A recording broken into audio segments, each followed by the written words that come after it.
नमस्कार, आप देख रहे हैं CWB हिंदी न्यूज।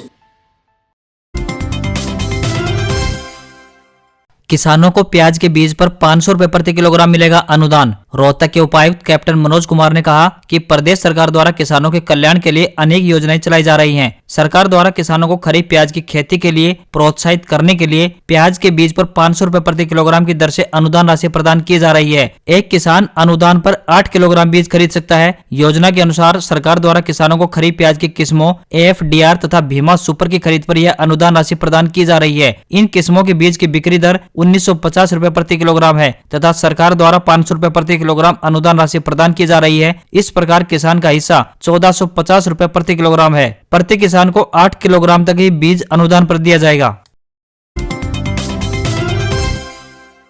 हरियाणा सरकार शिक्षित युवाओं को दे रही है भत्ता व मानदेय, आप भी करवा सकते हैं पंजीकरण। हरियाणा सरकार शिक्षित युवाओं के सम्मान को महत्व देते हुए पात्र बेरोजगारों को बेरोजगारी भत्ता व सक्षम युवा योजना चला रही है। पात्र युवा विभाग की वेबसाइट hrex.gov.in पर जाकर पंजीकृत करवा सकते हैं। यह जानकारी देते हुए नारनौल के उपायुक्त अजय कुमार ने बताया कि इस योजना के तहत अगस्त 2019 से 12वीं पास प्रार्थियों को भी योजना में सम्मिलित कर लिया गया है। इस योजना के तहत पात्र स्नातकोत्तर बेरोजगारों को 3000 रुपए, स्नातक बेरोजगारों को 1500 रुपए तथा 12वीं पास बेरोजगारों को 900 रुपए प्रति माह बेरोजगारी भत्ता एवं 100 घंटे कार्य करने की एवज में 6000 रुपए प्रति माह मानदेय प्रदान किया जाता है। सक्षम युवा योजना का लाभ लेने के लिए आवेदक हरियाणा का निवासी होना चाहिए। आवेदक की सभी स्रोतों से वार्षिक पारिवारिक आय 3 लाख से अधिक नहीं होनी चाहिए।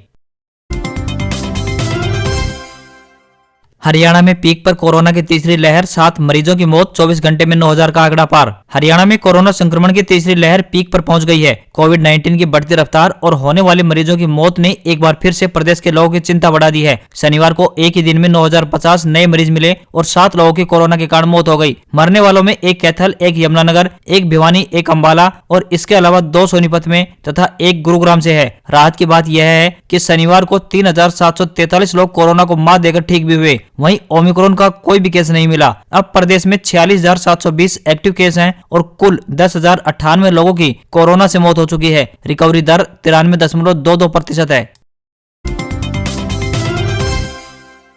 जनवरी सेशन 2022 इग्नू ने विभिन्न पाठ्यक्रमों में दाखिले के लिए आवेदन आमंत्रित किए। भारत सरकार के इंदिरा गांधी राष्ट्रीय मुक्त विश्वविद्यालय दिल्ली ने जनवरी 2022 सत्र में विभिन्न पाठ्यक्रमों में दाखिले के लिए आवेदन आमंत्रित किए हैं, जिसके तहत स्नातक, स्नातकोत्तर, डिप्लोमा, सर्टिफिकेट और PG डिप्लोमा में दाखिला लिया जा सकता है। आवेदन करने की अंतिम तिथि 31 जनवरी 2022 निर्धारित की गई है। आवेदन शुल्क का भुगतान ऑनलाइन माध्यम से किया जा सकता है। आवेदन शुल्क के भुगतान के बाद फॉर्म का प्रिंट आउट लेना आवश्यक है।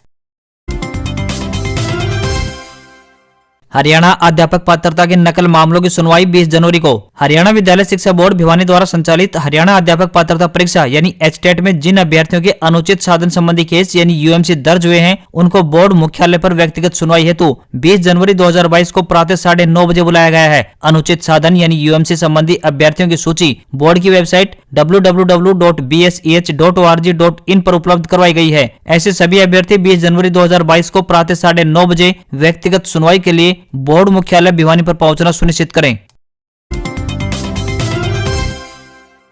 जनवरी की ठंड का अब रंग पूरी तरह से दिखने लगा है। मौसम विभाग यानी IMD ने उत्तर भारत के कई राज्यों में शीतलहर को लेकर अलर्ट जारी कर दिया है। कई इलाकों में घने कोहरे की चेतावनी दी गई है। उत्तर प्रदेश, दिल्ली, हरियाणा, उत्तराखंड, पंजाब, मध्य प्रदेश में ठंड का कहर जारी है। इन राज्यों में शीतलहर की स्थिति बनी हुई है। रिपोर्ट के मुताबिक हरियाणा और पश्चिमी UP के कई इलाकों में चक्रवर्ती हवाओं का असर देखने को मिल रहा है। अगले 24 घंटे तक UP, दिल्ली, हरियाणा, पंजाब और राजस्थान के कई इलाकों में घना कोहरा छाया रहेगा। मौसम विभाग ने कहा है कि भारत के कई उत्तरी हिस्सों में घना कोहरा और शीतलहर की वजह से ठंड और बढ़ सकती है। दिल्ली में शीतलहर और कोहरा अगले 2 दिनों तक छाया रहेगा। 19 जनवरी तक ठंड से राहत नहीं मिलेगी। मौसम विभाग के मुताबिक बंगाल, सिक्किम और झारखंड जैसे राज्यों में हल्की बारिश की भी संभावना व्यक्त की जा रही है। अरुणाचल प्रदेश, असम, मेघालय, नागालैंड, मणिपुर, मिजोरम और त्रिपुरा के कई इलाकों में बारिश का अलर्ट जारी कर दिया गया है। मौसम विभाग के मुताबिक अगले 4 से 5 दिनों के दौरान तमिलनाडु, पांडिचेरी, कराईकल, केरल में भारी बारिश होगी। संयुक्त किसान मोर्चा का अहम फैसला, चुनाव लड़ने वाले पंजाब के 22 संगठन मोर्चे से सस्पेंड। केंद्र को मांगे मानने के लिए 31 जनवरी का अल्टीमेटम दिया। पंजाब में चुनाव लड़ रहे 22 किसान संगठनों को 4 महीने के लिए संयुक्त किसान मोर्चा यानी एसकेएम ने सस्पेंड कर दिया है। इसके बाद फिर चर्चा होगी कि उनके बारे में आगे क्या फैसला लिया जाए। किसान नेताओं ने स्पष्ट किया है कि मोर्चे का राजनीति से कोई संबंध नहीं है। इसके अलावा मोर्चे ने केंद्र सरकार को एमएसपी कमेटी और केस वापस लेने के लिए 31 जनवरी तक का अल्टीमेटम दिया है। मांगी पूरी नहीं हुई तो 31 को केंद्र सरकार के खिलाफ वादा खिलाफी दिवस मनाएंगे। फिर 1 फरवरी से पश्चिम बंगाल की तरह मिशन यूपी और उत्तराखंड शुरू कर दिया जाएगा। उन्होंने कहा कि 9 दिसंबर 2021 को सरकार ने हमें पत्र भेजा था, लेकिन उसके बाद कोई कार्रवाई नहीं की। हरियाणा में 15 से 18 वर्ष आयु वर्ग के बच्चों के लिए बिना कोरोना रोधी टीका लगवाए स्कूलों में प्रवेश करने की अनुमति नहीं होगी। हरियाणा के गृह एवं स्वास्थ्य मंत्री अनिल विज ने कहा कि जब भी दोबारा स्कूल खुलेंगे तब उन्हीं बच्चों को स्कूल में प्रवेश की अनुमति होगी जिन्होंने वैक्सीन लगवाई होगी। उन्होंने अभिभावकों से आग्रह किया है कि सभी अपने बच्चों को कोरोना वैक्सीन लगवाएं और कोरोना से बचाव को सुनिश्चित करें। आपको बता दें कि कोरोना के बढ़ते मामलों के मद्देनजर प्रदेश सरकार ने 26 जनवरी तक सभी स्कूल और कॉलेज बंद रखने का फैसला लिया हुआ है।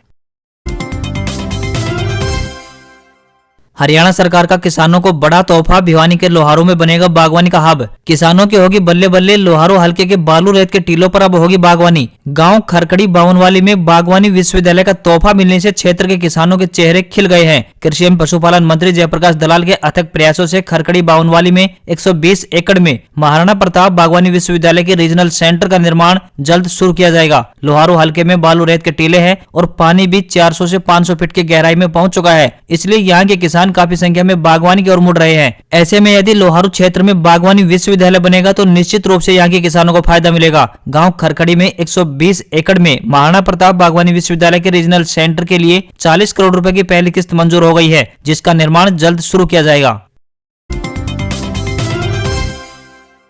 राजस्थान में तीसरी लहर में पहला संडे कर्फ्यू आज, केस बढ़े तो 2 दिन होगा वीकेंड लॉकडाउन। प्रदेश में थर्ड वेव की एंट्री के बाद पाबंदियां और सख्ती बढ़ा दी गई हैं। रात 11 बजे से सोमवार सुबह 5 बजे तक वीकेंड कर्फ्यू की गाइडलाइन लागू हो जाएंगी। संडे को होने वाले कर्फ्यू में इमरजेंसी सेवाओं को छोड़कर सब कुछ बंद रहेगा। पेट्रोल पंप खुले रहेंगे। इसके अलावा छूट वाली कैटेगरी को छोड़कर सभी बाजार, दुकानें, शॉपिंग मॉल, जिम, क्लब बंद रहेंगे। संडे कर्फ्यू में आम जरूरत की चीजों की दुकानें खुली रहेंगी। दूध की दुकानें, डेयरी, फल, बूथ, सब्जी दुकानें, किराना की दुकानें खुली रहेंगी। आम जरूरत की दुकानें रात 8 बजे तक ही खुली रहेंगी। प्रदेश भर के सेंचुरी और टाइगर रिजर्व और सफारी भी बंद रहेंगे। जयपुर में लेपर्ड सफारी और नाहरगढ़ बायोलॉजिकल पार्क बंद रहेंगे। इसके अलावा संडे कर्फ्यू में छूट की कैटेगरी बनाई गई है। इनमें दूध की दुकान, डेयरी, बूथ, फल सब्जी मंडी की दुकानें, किराना की दुकानें, लगातार प्रोडक्शन वाली फैक्ट्रियां, नाइट शिफ्ट वाली फैक्ट्रियां, आईटी, टेलीकॉम सेवाएं, मेडिकल दुकान, शादी समारोह, इमरजेंसी सेवाओं वाले ऑफिस, माल लाने ले जाने वाले सभी वाहनों के साथ साथ रेलवे स्टेशन, बस स्टैंड और एयरपोर्ट आने जाने वाले यात्रियों को छूट रहेगी।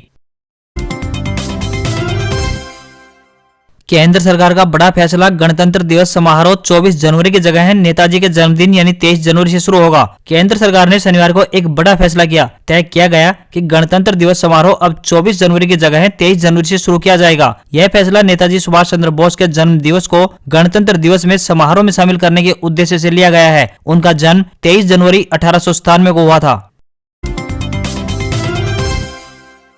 तमिलनाडु में 8 दिसंबर को सीडीएस जनरल बिपिन रावत का हेलीकॉप्टर पायलट की चूक की वजह से क्रैश हुआ था। चॉपर में किसी तरह का टेक्निकल फॉल्ट या साजिश या फिर लापरवाही नहीं थी। तीनों सेनाओं की संयुक्त जांच यानी tri services court of inquiry की शुरुआती रिपोर्ट में यह बात सामने आई है। इंडियन एयरफोर्स ने जारी बयान में इस बारे में जानकारी दी है। इसके मुताबिक मौसम में अचानक बदलाव और बादलों के आ जाने की वजह से पायलट की गलती से पहाड़ियों से टकरा गया। एयरफोर्स ने बताया कि फ्लाइट डेटा रिकॉर्डर और कॉकपिट वॉइस रिकॉर्डर की शुरुआती जांच में किसी भी तरह की लापरवाही, मशीनरी से छेड़छाड़ या फिर चॉपर में तकनीकी गड़बड़ी की आशंका नहीं मिली है। 8 दिसंबर को भारतीय वायुसेना का MI-17 हेलीकॉप्टर तमिलनाडु के कुन्नूर में क्रैश हो गया था। हादसे में जनरल रावत और उनकी पत्नी मधुलिका समेत 12 और लोगों की मौत हो गई थी। पिछले 24 घंटे में 2,68,000 नए केस, वहीं 402 मौतें। दिल्ली में लगातार दूसरे दिन केस में गिरावट। देश में पिछले 24 घंटे में 2,68,833 नए कोरोना संक्रमित मिले हैं। 1,22,684 लोग ठीक भी हुए हैं, जबकि 402 लोगों की मौत हो गई। इस तरह एक्टिव केस यानी इलाज करा रहे मरीजों की संख्या में 1,45,747 की बढ़ोतरी दर्ज की गई है। फिलहाल देश में 14,10,000 एक्टिव केस हैं। तीसरी लहर में एक्टिव केस पहली बार 14 लाख के पार पहुंचे हैं। पिछले 14 दिन में एक्टिव केस में 1,000 54% की बढ़ोतरी हुई है। दिल्ली में शनिवार को कोरोना के 20,718 मामले दर्ज किए गए हैं। दिल्ली के स्वास्थ्य मंत्री सत्येंद्र जैन ने बताया कि शनिवार को 85% अस्पताल के बेड खाली पड़े हैं। देश में अब तक ओमिक्रॉन के 6041 मामलों की पुष्टि हुई है। वहीं पॉजिटिविटी रेट बढ़कर 16.66% दर्ज की गई है। चीन को घेरने की तैयारी, भारत से ब्रह्मोस मिसाइल खरीदेगा फिलीपींस। 2,770 करोड़ रुपए के प्रस्ताव को मिली मंजूरी। भारत ने चीन को घेरने के लिए बड़ा प्लान तैयार किया है। देश ने सबसे तेज supersonic anti ship cruise missile BrahMos का जाल बिछाना शुरू कर दिया है। इसके लिए भारत ने ड्रैगन के दुश्मन देश यानी फिलीपींस को ब्रह्मोस का निर्यात करने के लिए 37.5 करोड़ डॉलर यानी 2,789 करोड़ रुपए का सौदा किया है। चीन को इस सौदे से बड़ा झटका लगा है। दक्षिणी चीन सागर पर अधिकार को लेकर चीन के साथ फिलीपींस का विवाद चल रहा है। रिपोर्ट के मुताबिक ऐसे में ब्रह्मोस मिसाइल को फिलीपींस अपने तटीय इलाकों में तैनात कर सकता है। ब्रह्मोस दुनिया की सबसे तेज सुपरसोनिक मिसाइलों में से एक है। यह 218 मैग यानी ध्वनि की गति से लगभग 3 गुना तेजी से अपने लक्ष्य की तरफ दौड़ती है। यह 290 किलोमीटर तक की दूरी का टारगेट हिट कर सकती है। मारुति ने बढ़ाई अपनी कारों की कीमत। ऑल्टो 12,500 तो वैगनार 30,000 रुपए तक महंगी। स्विफ्ट और बलेनो के भी बढ़ाए दाम। मारुति सुजुकी ने नए साल में अपने मॉडल्स की कीमतों में 4.5% तक की बढ़ोतरी कर दी है। कीमतों में यह बढ़ोतरी शनिवार से लागू हो गई है। बता दें कि मारुति सुजुकी ऑल्टो से लेकर एस क्रॉस तक 3,15,000 रुपए से लेकर 12,56,000 रुपए तक की कार बनाती है और बेचती है। मारुति सुजुकी ने 2021 में भी 3 बार कीमतें बढ़ाई थी। मारुति ने अपने कुछ मॉडल्स की कीमत इस प्रकार से बढ़ाई है। ऑल्टो 800 12,500 रुपए, Espresso 12,500, WagonR 30,000, Celerio 16,000, Swift 15,000, Eeco 27,000, Baleno 21,000, Dzire 10,000, Vitara Brezza 14,000, Ertiga 21,000 और एस क्रॉस की कीमत 21,000 रुपए बढ़ाई है।